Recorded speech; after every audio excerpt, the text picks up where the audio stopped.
一句，台语有意思。大讲一句的观众朋友，大家好，我阿朱怡啦。啊，咱人有岁了后，若无好好啊保养身体，就会定破病。啊，破病的时阵就要去病院看医生。咱今仔日要讲的词，甲看医生有关系，就是挂号。挂号，汉语写作挂号，罗马字写作挂号。挂第3条，号第7条。挂号有2款情形，一款是摕批送批来，咱爱转印啊，也是签名才会当领批。另外一种是去病院登记，排队要看医生。啊，去病院挂号的时阵，爱记你早健保卡呢。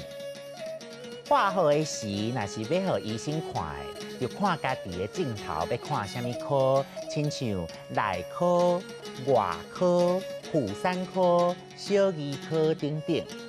啊，若唔知影身躯的病痛应该爱挂什么科，会使先打电话去病院问看卖咧。啊，若是要去做检查，就看是要照电光，还是抽血、验尿。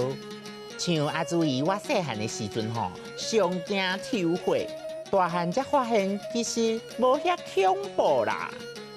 有的人看病时定定会想讲爱找较有名的医生看才有效。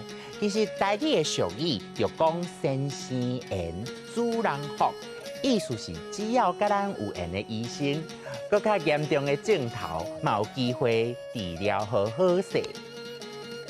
有的人卡袂到，就要去看医生；小可病痛，就急要去挂号。有的人煞颠倒病，身躯有无爽快的所在搁一直拖，病煞愈拖愈严重。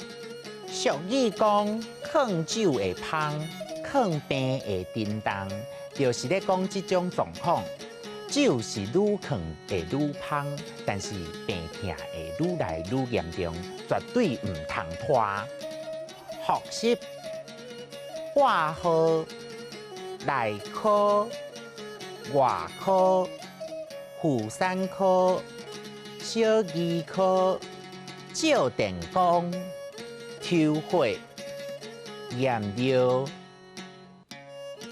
先生缘、主人福、抗酒会芳，抗病会叮当。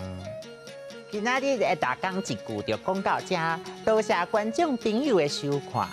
爱记哩，去病院要挂号，爱早健保卡哦。我有讲过啊呀。好啦，安尼咱后摆再会啦。